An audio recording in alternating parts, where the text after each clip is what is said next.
You are listening to a 31 Pearls production audiobook. All rights are reserved. No part of this video or audio may be reproduced. The Sibylline Oracles, Book 3.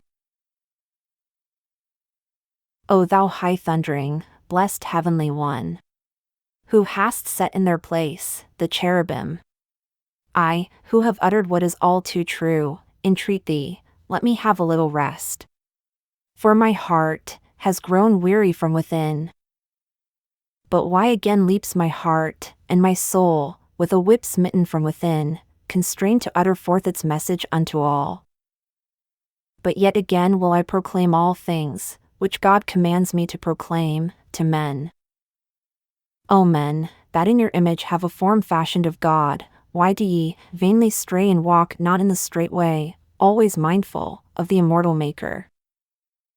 God is one, sovereign, ineffable, dwelling in heaven, the self-existent and invisible, himself alone, beholding everything. Him sculptor's hand made not, nor is his form shown by man's art from gold or ivory. But he, eternal Lord, proclaims himself, as one who is and was, erst and shall be, again hereafter. For who, being mortal, can see God with his eyes? Or who shall bear to hear the only name of heaven's great God, the ruler of the world?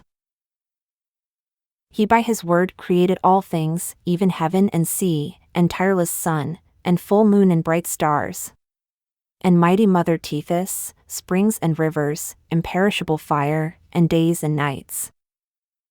This is the God who formed four-lettered Adam, the first one formed, and filling with his name east, west, and south, and north.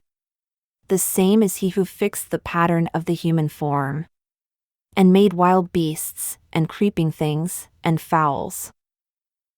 Ye do not worship, neither fear ye God, but vainly go astray, and bow the knee to serpents, and make offering to cats, and idols, and stone images of men, and sit before the doors of godless temples.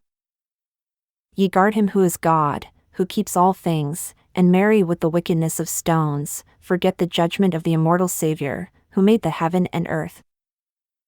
Alas! A race that has delight in blood, deceitful, vile, ungodly, of false, double-tongued, immoral men, adulterous, idolous, designing fraud, and evil madness raving in their hearts, for themselves plundering, having shameless soul. For no one who has riches will impart to another, but dire wickedness shall be among all mortals. And for sake of gain, will many widows not at all keep faith, but secretly love others. And the bond of life, those who have husbands, do not keep. But when Rome shall o'er Egypt also rule, governing always, then shall there appear the greatest kingdom of the immortal King over men. And a holy Lord shall come to hold the scepter over every land, unto all ages of fast hastening time. And then shall come inexorable wrath on Latin men. 3. Shall by piteous fate and damage Rome, and perish shall all men with their own houses, when from heaven shall flow a fiery cataract. Ah, wretched me!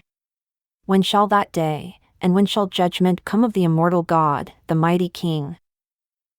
But just now, O ye cities, ye are built, and all adorned with temples and race grounds, markets, and images of wood, of gold, of silver and of stone, that ye may come unto the bitter day. For it shall come, when there shall pass among all men a stench of brimstone. Yet each thing will I declare, in all the cities, where men suffer ills. From the Sebastines, Beliar, shall come hereafter. And the height of hills shall he establish, and shall make the sea stand still, and the great fiery sun, and the bright moon. And he shall raise the dead, and many signs work before men. But nothing shall be brought by him unto completion, but deceit. And many mortals shall be led astray. Hebrews, both true and choice, and lawless men, besides who never gave ear to God's word.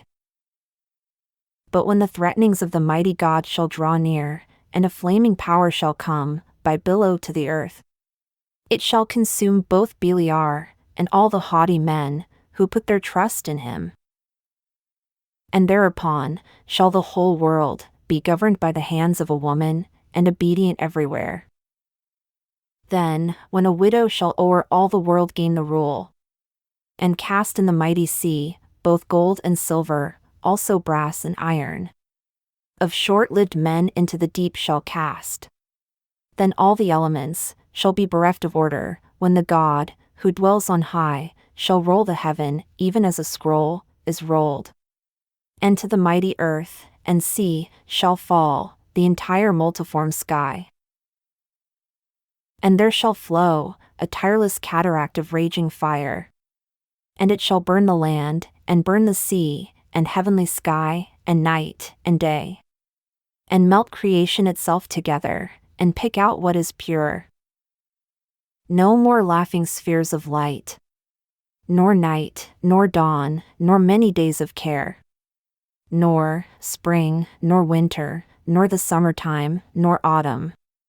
And then, of the mighty God, the judgment midway, in a mighty age shall come, when all these things shall come to pass. O navigable waters, and each land of the Orient, and of the Occident. Subject shall all things be to him, who comes into the world again. And therefore he himself became first conscious of his power. But when the threatenings of the mighty God are fulfilled, which he threatened mortals once, when in Assyrian land they built a tower, and they all spoke one language, and resolved to mount aloft into the starry heaven. But on the air the immortals straightway put a mighty force. And then winds from above cast down the great tower, and stirred mortals up to wrangling with each other. Therefore men gave to that city the name of Babylon.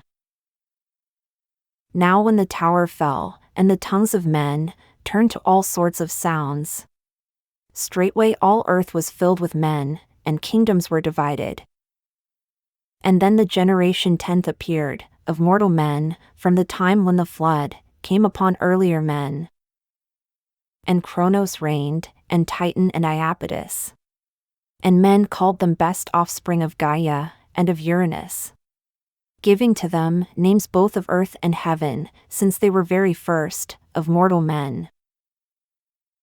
So there were 3 divisions of the earth, according to the allotment of each man. And each one, having his own portion, reigned and fought not. For a father's oaths were there, and equal were their portions. But the time complete of old age on the father came, and he died. And the sons, infringing oaths, stirred up against each other bitter strife. Which one should have the royal rank, and rule over all mortals? And against each other, Kronos and Titan fought. But Rhea and Gaia, and Aphrodite fond of crowns, Demeter, and Hestia and Dione of fair locks, brought them to friendship. And together called all who were kings, both brothers and near kin, and others of the same ancestral blood. And they judged Kronos should reign king of all, for he was oldest, and of noblest form. But Titan laid on Kronos mighty oaths, to rear no male posterity, that he himself might reign, when age and fate should come to Kronos. And whenever Rhea bore, beside her sat the Titans, and all males in pieces tore.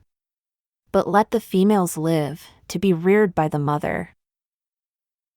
But when now, at the 3rd birth the august Rhea bore, she brought forth Hera first. And when they saw a female offspring, the fierce Titan men betook them to their homes. And thereupon Rhea a male child bore, and having bound 3 men of Crete by oath, she quickly sent him into Phrygia, to be reared apart in secret. Therefore did they name him Zeus, for he was sent away. And thus she sent Poseidon also, secretly away. And Pluto, 3rd, did Rhea yet again, noblest of women, at Dodona bear, whence flows Euripus' river's liquid course. And with Peneus mixed, pours in the sea its water, and men call it Stygian. But when the Titans heard that there were sons kept secretly, whom Cronos and his wife Rhea begot, then Titan, 60 youths together gathered, and held fast in chains Cronos and his wife Rhea, and concealed them in the earth, and guarded them in bonds. And then the sons of powerful Cronos heard, and a great war and uproar they aroused. And this is the beginning of dire war among all mortals. For it is indeed with mortals, the prime origin of war. And then did God award the Titans evil. And all of Titans, and of Cronos born, died. But then, as time rolled around, there rose the Egyptian kingdom. Then that of the Persians, and of the Medes, and Ethiopians, and of Assyria, and Babylon. And then, that of the Macedonians, Egyptian yet again, then that of Rome. And then a message of the mighty God was set within my breast. And it bade me proclaim through all earth, and in royal hearts plant things which are to be. And to my mind this God imparted first, how many kingdoms have been together gathered of mankind. For first of all, the house of Solomon shall include horsemen of Phoenicia and Syria, and of the islands too. And the race of Pamphylians, and Persians, and Phrygians, Carians, and Mysians. And the race of the Lydians, rich in gold. And then shall Hellenes, proud and impure. Then shall a Macedonian nation rule. Great, shrewd, who as a fearful cloud of war shall come to mortals. But the God of heaven shall utterly destroy them from the depth. And then shall be another kingdom, white and many-headed, from the western sea, which shall rule much land, and shake many men, and to all kings bring terror afterwards. And out of many cities shall destroy much gold and silver. But in the vast earth there will again be gold, and silver too, and ornament. And they will oppress mortals. And to those men shall great disaster be, when they begin unrighteous arrogance. And forthwith, in them there shall be a force of wickedness. Male will consort with male, and children they will place in dens of shame. And in those days there shall be among men a great affliction. And it shall disturb all things, and break all things, and fill all things with evils, by a shameful covetousness, and by ill-gotten wealth, in many lands, but most of all, in Macedonia. And it shall stir up hatred, and all guile shall be with them, even to the 7th kingdom, of which a king of Egypt shall be king, who shall be a descendant from the Greeks. And then the nation of the mighty God shall be again strong, and they shall be guides of life to all men. But why did God place this also in my mind to tell? What first? And what next? And what evil last, shall be on all men? Which of these shall take the lead? First, on the Titans will God visit evil. For they shall pay to mighty Cronos' sons the penal satisfaction, since they bound both Cronos and the mother dearly loved. Again shall there be tyrants for the Greeks, and fierce kings, overweening and impure, adulterous and altogether bad. And for men shall be no more rest from war. And the dread Phrygians shall perish all. And unto Troy shall evil come that day. And to the Persians and Assyrians evil shall straightway come. And to all Egypt and Libya and the Ethiopians. And to the Carians and Pamphylians. Evil to pass from one place to another, and to all mortals. Why now, one by one, do I speak forth? But when the first receive fulfillment, then straightway shall come on men the second. So the very first, I'll tell. There shall an evil come, to pious men who dwell by the great temple of Solomon and who are progeny of righteous men. Alike of all these also I will tell. The tribe and line of fathers and homeland. All things with care, O mortal, shrewd in mind. There is a city on the earth, of the Chaldees, whence there is a race of men most righteous, to whom both goodwill and noble deeds have ever been a care.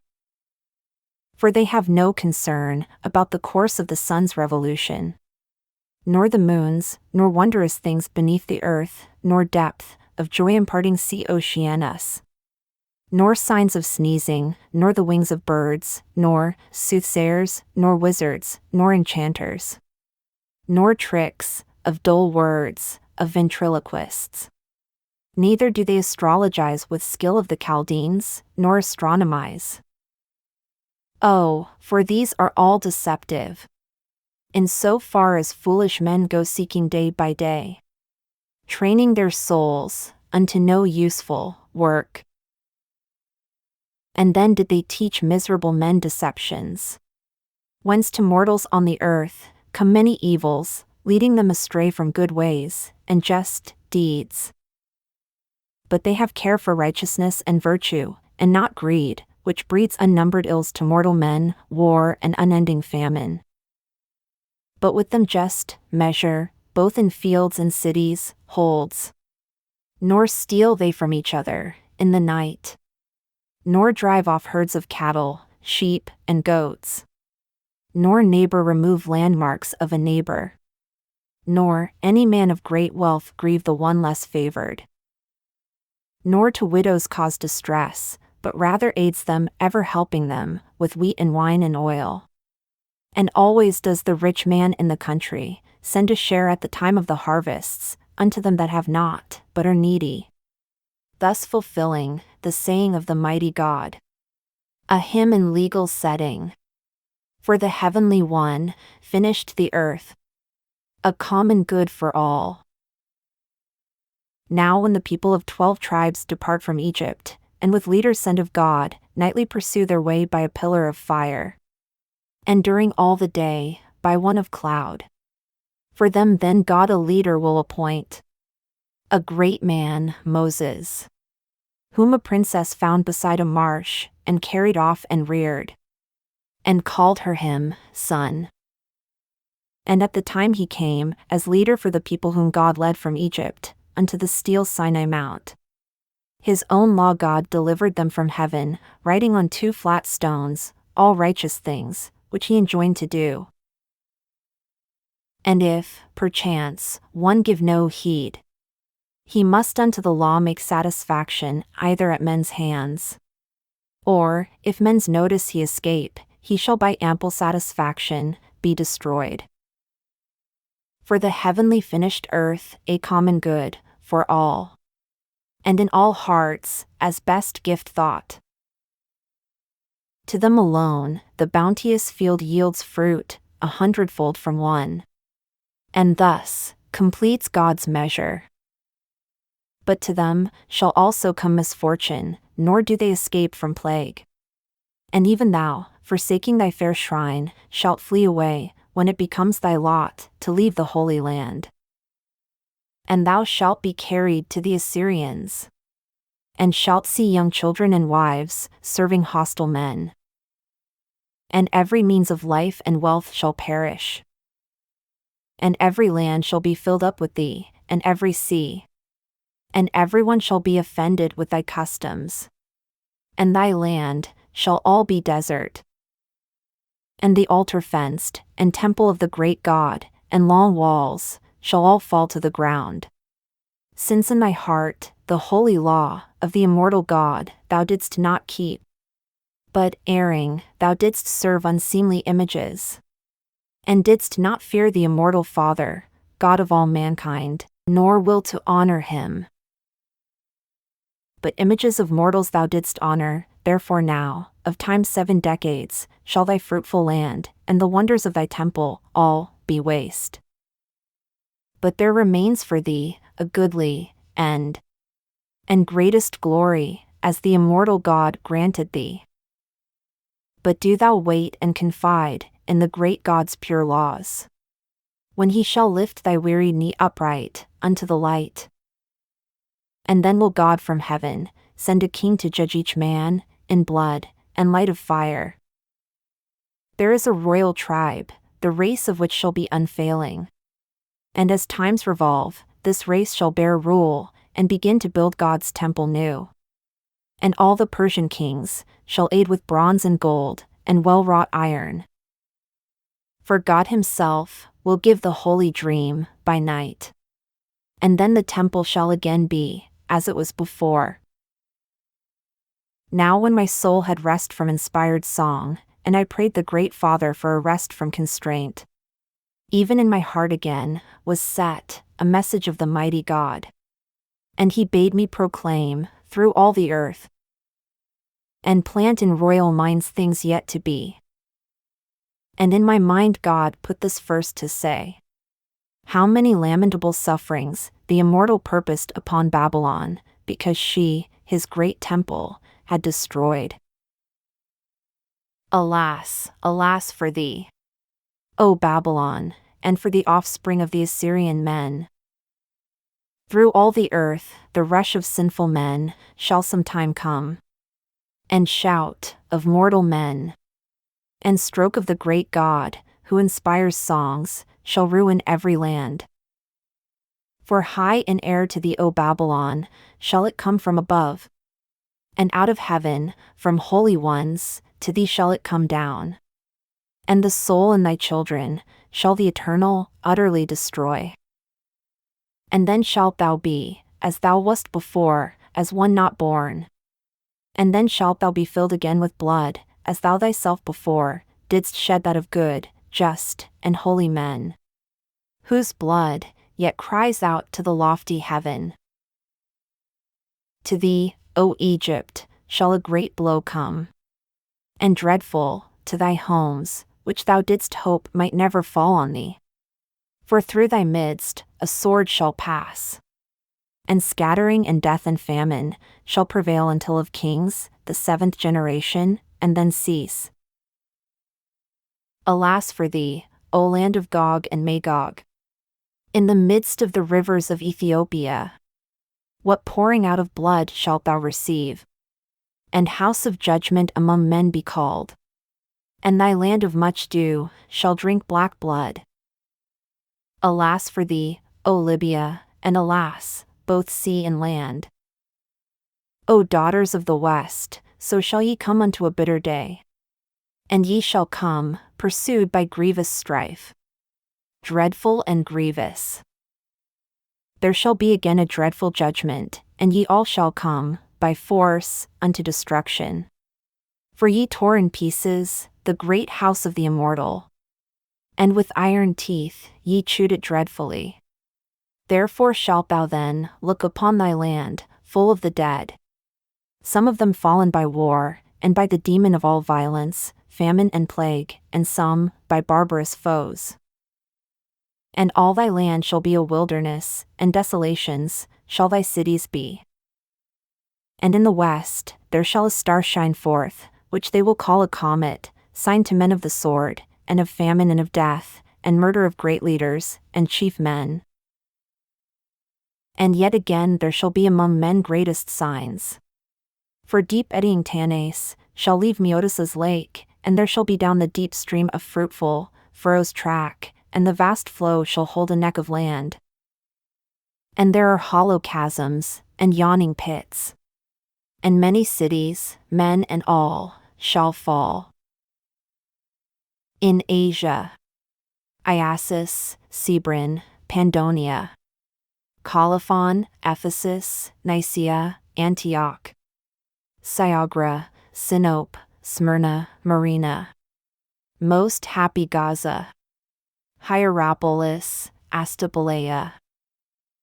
And in Europe, Tanagra, Clitor, Basilis, Meripia, Antigone, Magnessa, Mycene, Oanthia. Know then that the destructive race of Egypt is near destruction. And the past year then is better for the Alexandrians. As much of tribute as Rome did receive of Asia, even thrice as many goods, shall Asia back again from Rome receive. And her destructive outrage, pay her back. As many as from Asia ever served, a house of the Italians, 20 times as many Italians, shall in Asia serve in poverty, and numerous debts incur.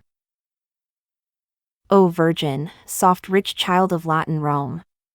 Oft, at thy much remembered marriage feasts, drunken with wine, now shalt thou be a slave, and wedded in no honorable way. And oft shall mistress shear thy pretty hair, and wreaking satisfaction, cast thee down from heaven to earth, and from the earth again raise thee to heaven.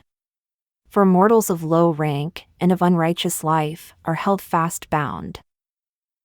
And of avenging Smyrna overthrown, there shall be no thought.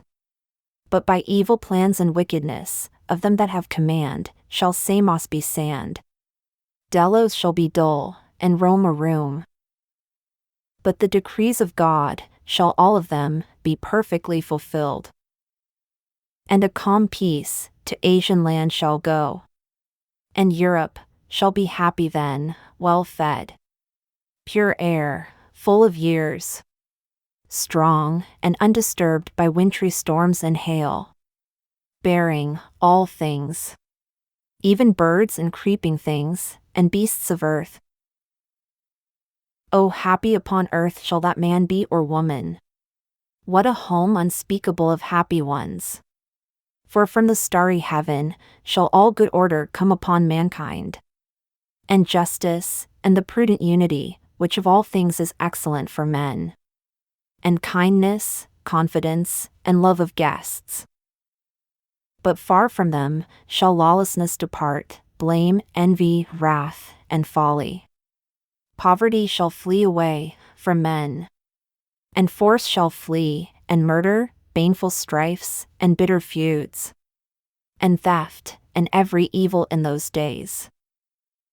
But Macedonia shall to Asia bear a grievous suffering, and the greatest sore to Europe shall spring up from Cronian stock, a family of bastards and of slaves.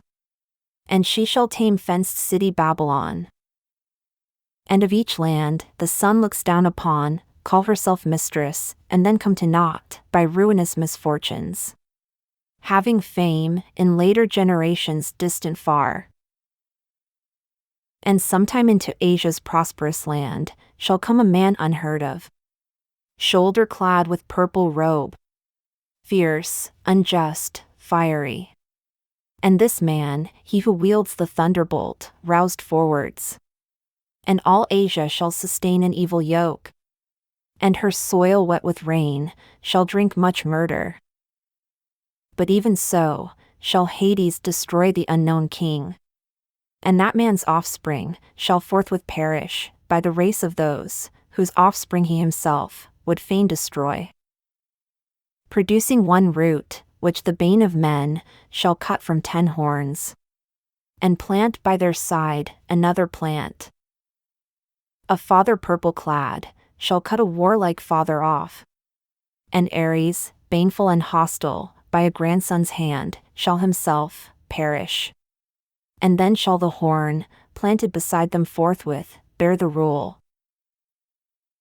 And unto life-sustaining Phrygia, straightway shall there a certain token be, when Rhea's blood-stained race, in the great earth, blooming perennial, in impervious roots, shall root and branch, in one night disappear, with a city, men and all, of the earth-shaker, Poseidon.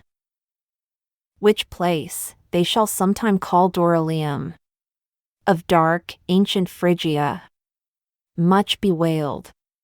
Therefore shall that time be called Earthshaker.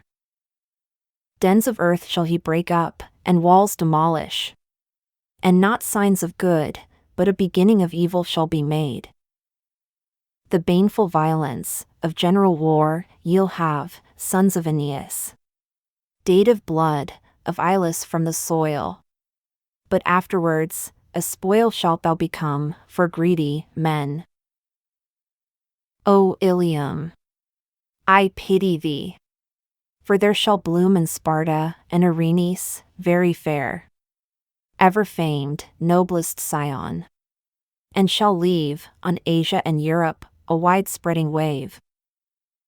But to thee most of all she'll bear, and cause wailings, and toils and groans.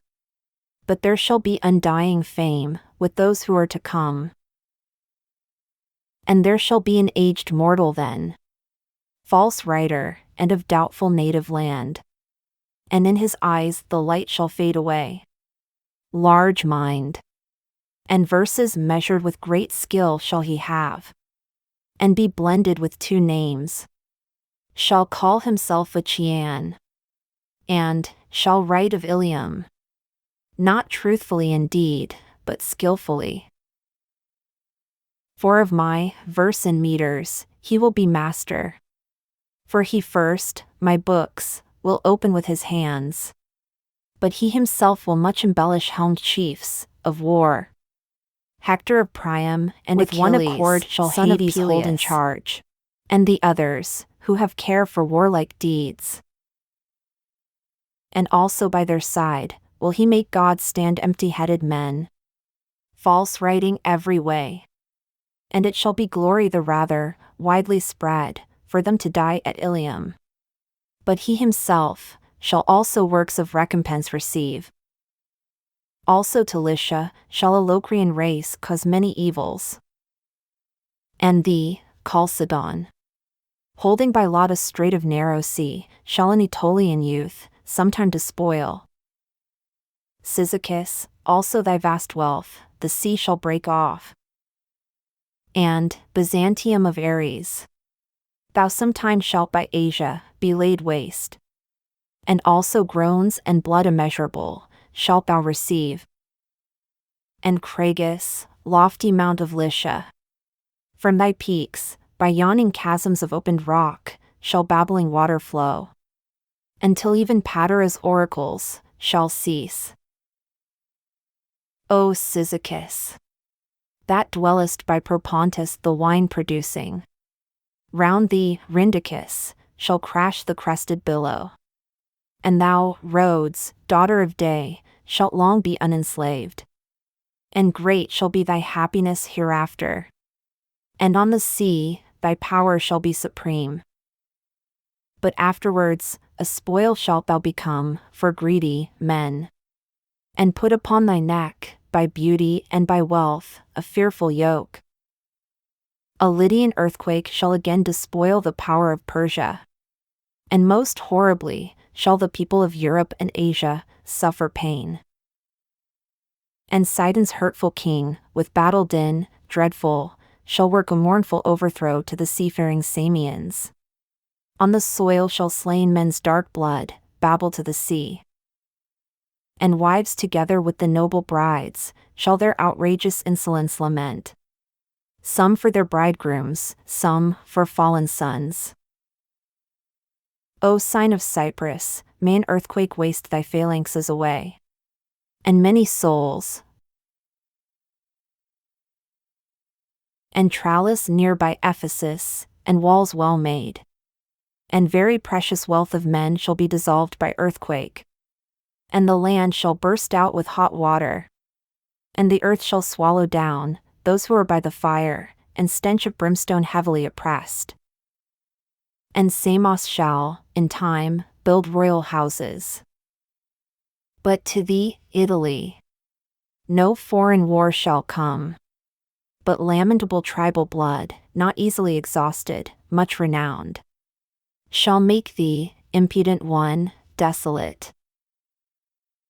And thou thyself beside hot ashes stretched, as thou in thine own heart didst not foresee, shalt slay thyself.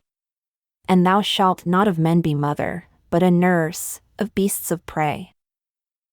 But when from Italy shall come a man, a spoiler, then, Laodicea, thou, beautiful city of the Carians, by Lycus's wondrous water, falling prone, shalt weep in silence, for thy boastful sire.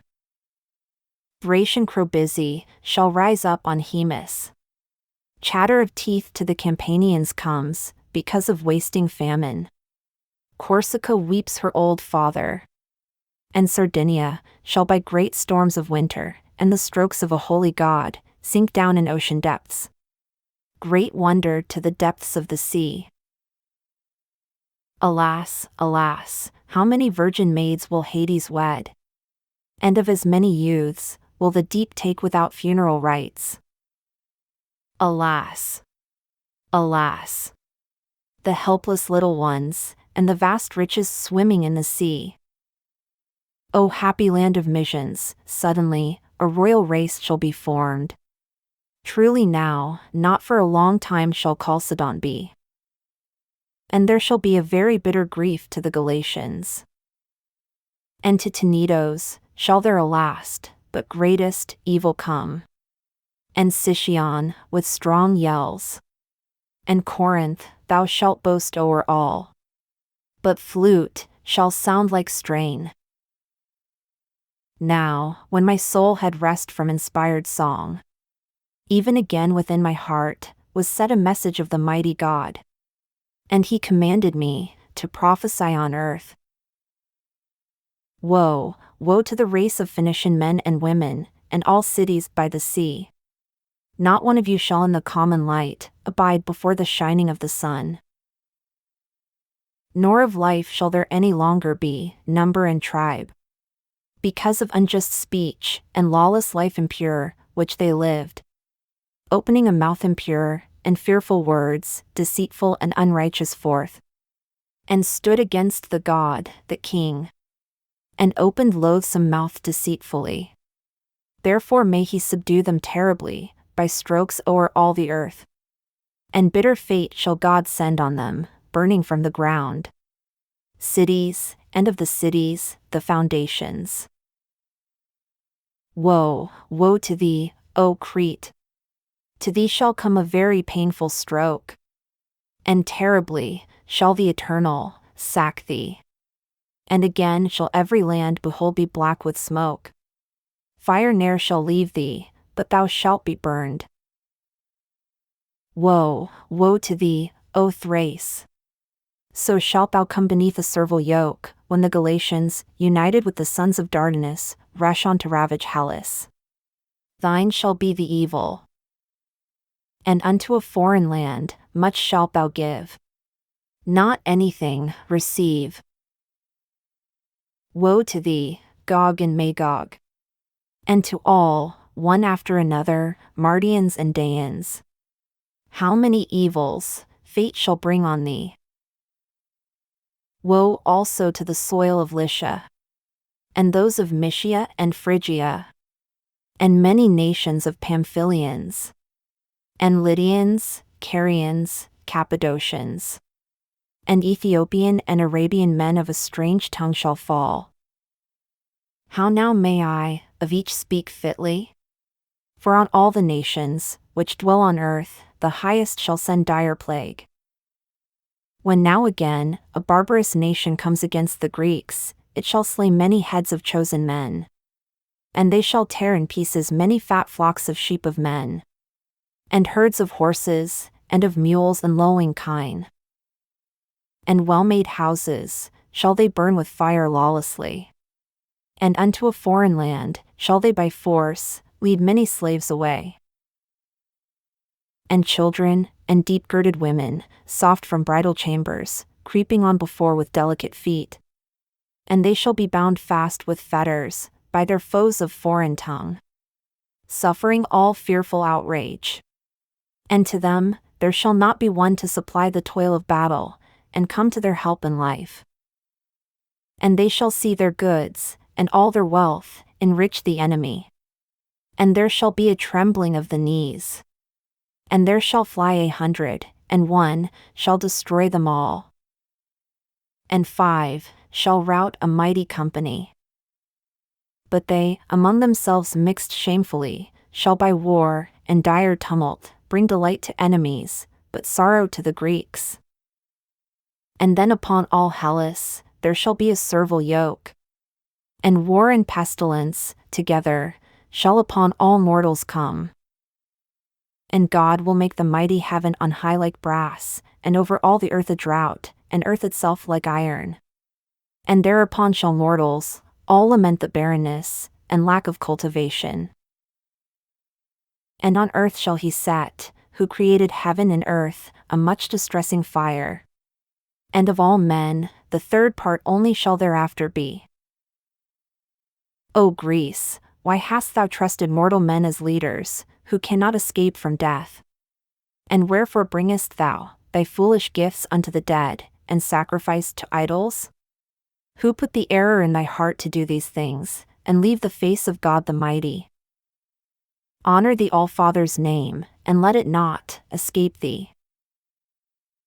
It is now 1,000 years, yea, and 500 more, since haughty kings ruled o'er the Greeks, who first to mortal men introduced evils, setting up for worship images many of gods that are dead, because of which ye were taught foolish thoughts. But when the anger of the mighty God shall come upon you, then you'll recognize the face of God, the Mighty. And all souls of men, with mighty groaning, lifting up their hands to the broad heaven, shall begin to call the great King Helper, and to seek the rescuer from great wrath who is to be. But come and learn this and store in your hearts what troubles in the rolling years shall come. And what is whole burnt offering Hellas brought, of cows and bellowing bulls, unto the temple of the great God, she from ill-sounding war, and fear, and pestilence, shall flee away, and from the servile yoke escape again. But until that time, there shall be a race of godless men, even when that fated day shall reach its end. For offering to God ye should not make, till all things come to pass, which God alone shall purpose not in vain, to be all fulfilled. And strong force shall urge. And there shall be again a holy race of godly men, who, keeping to the counsels and mind of the Most High, shall honor much the great God's temple, with drink offerings, burnt offerings, and holy hecatombs, with sacrifices of fat bulls, choice rams, firstlings of sheep and the fat thighs of lambs, sacredly offering whole burnt offerings on the great altar, and in righteousness, having obtained the law of the Most High. Blessed shall they dwell in cities and rich fields, and profits shall be set on high for them by the Immortal, bringing great delight unto all mortals. For to them alone the mighty God his gracious counsel gave, and faith and noblest thought within their hearts. They have not by vain things been led astray, nor pay they honor to the works of men made of gold, brass, silver, and ivory, nor statues of dead gods of wood and stone, besmeared clay, figures of the painter's art, and all that empty-minded mortals will. But they lift up their pure arms unto heaven, rise from the couch at daybreak, always hands with water cleanse, and honor only him who is immortal, and who ever rules, and then their parents. And above all men, do they respect the lawful marriage bed. And they have not base intercourse with boys, as do Phoenicians, Latins, and Egyptians, and spacious Greece, and nations many more of Persians and Galatians, and all Asia, transgressing the immortal God's pure law, which they were under. Therefore on all men will the immortal put bane, famine, pains, groans, war, and pestilence, and mournful woes, because they would not honor piously the immortal sire of all men, but revered and worshipped idols made with hands, which things mortals themselves will cast down, and for shame conceal in clefts of rocks, when a young king, the 7th of Egypt, shall rule his own land, reckoned from the dominion of the Greeks, which countless Macedonian men shall rule. And there shall come from Asia a great king, a fiery eagle, who with foot and horse shall cover all the land, cut up all things, and fill all things with evils. He will cast the Egyptian kingdom down, and taking off all its possessions carry them away over the spacious surface of the sea. And then shall they before the mighty God, the King immortal, bend the fair white knee on the much nourishing earth. And all the works, made with hands, shall fall by a flame of fire. And then will God bestow great joy on men, for land and trees and countless flocks of sheep. Their genuine fruit to men shall offer wine, and the sweet honey, and white milk, and wheat, which is for mortals of all things, the best. But thou, O mortal full of various wiles, do not delay and loiter, but do thou, tossed to and fro, turn and propitiate God. Offer to God your hecatombs of bulls, and firstling lambs and goats, as times revolve. But him propitiate, the immortal God, if haply he show mercy. For he is the only God, and other there is none. And honor justice and oppress no man. For these things the immortal doth enjoin on miserable men. But do thou heed the cause of the wrath of the mighty God. When on all mortals there shall come the height of pestilence, and conquered, they shall meet a fearful judgment. And king shall seize king, and wrest his land away. And nations bring ruin on nations, and lords plunder tribes. And chiefs all flee into another land, and the land change its men. And foreign rule ravage all Hellas, and drain the rich land of its wealth, and to strife among themselves, because of gold and silver they shall come. The love of gain. An evil shepherdess will be for cities, in a foreign land. And they shall all be without burial. And vultures and wild beasts of earth shall spoil their flesh. And when these things are brought to pass, vast earth shall waste the relics of the dead. And all, unsown shall it be, and unplowed. Proclaiming sad the filth of men defiled, many lengths of time in the revolving years, and shields and javelins, and all sorts of arms. Nor shall the forest wood be cut for fire. And then shall God send from the east a king, who shall make all earth cease from evil war. Killing some, others binding with strong oaths. And he will not by his own counsels do all these things, but obey the good decrees of God, the mighty. And with goodly wealth, with gold and silver, and purple ornament, the temple of the mighty God again shall be weighed down. And the full-bearing earth and the sea shall be filled full of good things. And kings against each other shall begin to hold ill will, in heart abetting evils. Envy is not a good to wretched men. But again kings of nations on this land shall rush in masses, bringing on themselves destruction. For they'll purpose to despoil the great God's temple and the noblest men. What time they reach the land, polluted kings shall sit around the city, each his throne, and have his people that obey not God.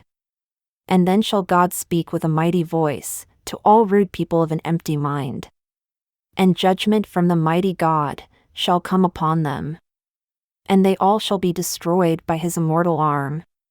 And fiery swords shall fall from heaven on earth.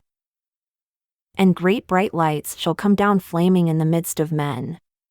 And in those days shall earth, all mother, reel by his immortal arm. And shoals of fish in the deep sea, and all wild beasts of earth, and countless tribes of winged fowl, and all the souls of men, and every sea, shall tremble before the face of the Immortal One. And there shall be dismay. High mountain peaks and monstrous hills shall he asunder break. And to all shall dark Erebus appear. And misty gorges in the lofty hills shall be full of the dead. And rocks shall stream with blood, and every torrent fill the plain. And well-built walls of evil-minded men shall all fall to the earth, since they knew not the law nor judgment of the mighty God. But with a senseless soul all hurried on against the temple, and raised up their spears. And God shall judge all by war and by sword, and by fire and by overwhelming storm. And brimstone there shall be from heaven, and stones and great and grievous hail. and death shall come upon the quadrupeds. And then shall they know God, the immortal, who performs these things. And wailing, and upon the boundless earth, shall be at once a shout of perishing men. And all the unholy shall be bathed in blood. And earth herself shall also drink the blood of the perishing, and beasts be gorged with flesh. And all these things the great eternal God himself bade me proclaim.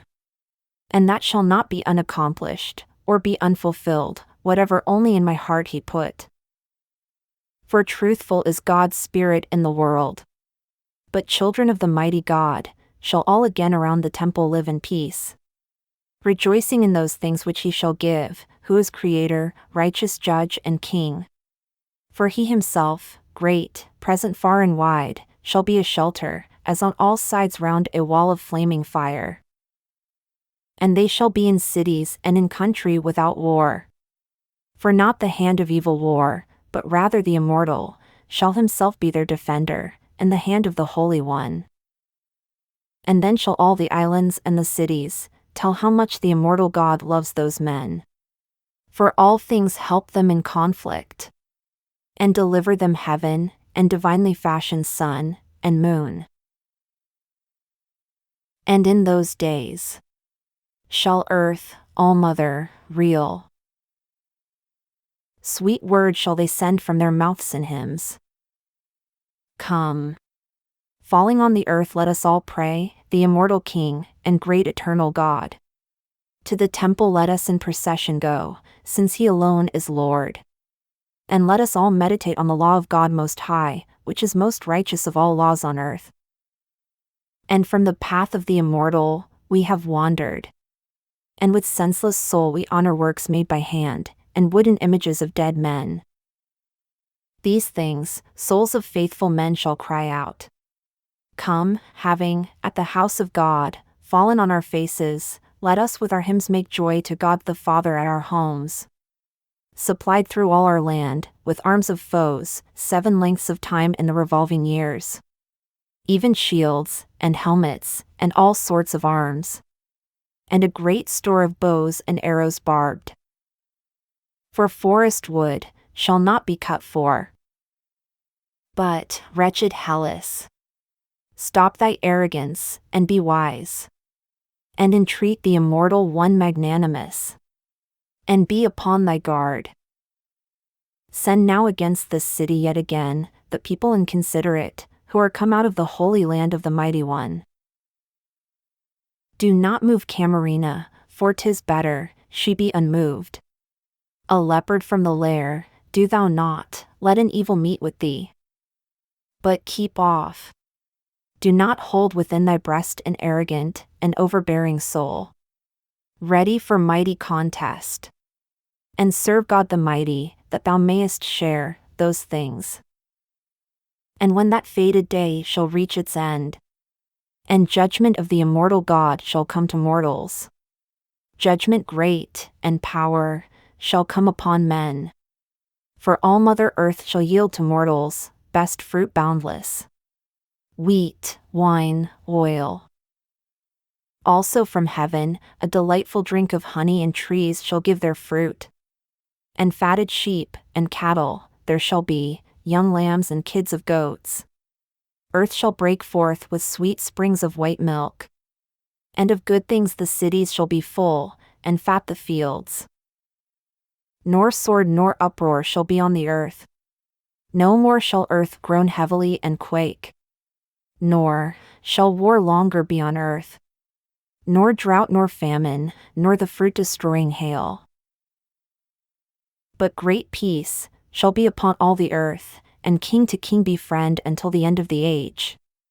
And o'er all earth common law will the immortal in the starry heaven perfect for men, touching whatever things have been, by miserable mortals, done. For he alone is God, there is no other. And the stern rage of men, he'll burn with fire. But change entirely the thoughts in thy heart, and flee unrighteous worship. Serve the one who liveth. Guard against adultery and deeds of lewdness. Thine own offspring rear, and do not murder. For the immortal one is angry with him, who in these things sins. And then a kingdom over all mankind shall he raise up for ages, who once gave holy law to the pious, unto whom he pledged to open every land, the world and portals of the blessed, and all joys, and mind, immortal, and eternal bliss. And out of every land, unto the house of the great God, shall they bring frankincense and gifts. And there shall be no other house, to be inquired of, by men yet to be, but what God gave, for faithful men to honor. For mortal temple of the mighty God shall call it. And all pathways of the plain, and rough hills, and high mountains, and wild waves of the deep, shall be easy in those days, for crossing and for sailing. For all peace on the land of the good shall come. And sword shall prophets of the mighty God remove. For they are judges, and the righteous kings of mortals. And there shall be righteous wealth among mankind. For of the mighty God, this is the judgment and also the power. Be of good cheer, O maiden, and be glad. For he who made the heaven and earth, gave thee joy in thy age. And he will dwell in thee. And thine shall be immortal. And wolves and lambs shall in the mountains feed on grass together, and with kids shall leopards graze. And bears shall lodge among the pasturing calves. And the carnivorous lion shall eat chaff at the manger, like the cow. And little children in bonds shall lead them. For he will make beasts helpless on earth. With babes shall fall asleep serpents, along with asps, and do no harm. For over them shall be the hand of God. Now tell I thee, a sign exceeding clear, that thou mayst know, when the end of all things on earth shall be. When in the starry heaven, swords shall by night point straight toward west and east. Straightway shall there be also from the heaven a cloud of dust, borne forth to all the earth. And the sun's brightness, in the midst of heaven shall be eclipsed, and the moon's beams appear, and come again on earth. By drops of blood, distilling from the rocks a sign shall be. And in the cloud, shalt ye behold a war, of foot and horse. Like the chase of wild beasts in the dense fog. This end of all things God shall consummate, whose dwelling is in heaven. But all must sacrifice to the great King. These things I show thee, I, who madly left the long walls of Assyrian Babylon, for Hellas. To proclaim to all, the wrath of God, fire sent. And that I might to mortals prophesy of mysteries divine. And men shalt say in Hellas, that I am of foreign land. Of Erythra born, shameless. Others say that I'm Sibyl, born of mother Circe and father Nostos, raving mad and false. But at that time, when all things come to pass, ye shall remember me. And no one more shall call me mad, the great God's prophetess. For he showed me, what happened formerly to my ancestors. What things were the first, those God made known to me. And in my mind did God put all things to be afterwards, that I might prophesy of things to come, and things that were, and tell them unto men. For when the world was deluged with a flood of waters, and one man, of good repute, alone was left and in a wooden house, sailed o'er the waters, with the beasts and birds, in order that the world might be refilled. I was his son's bride, and was of his race, to whom the first things happened, and the last, were all made known. And thus from mine own mouth, let all these truthful things remain declared.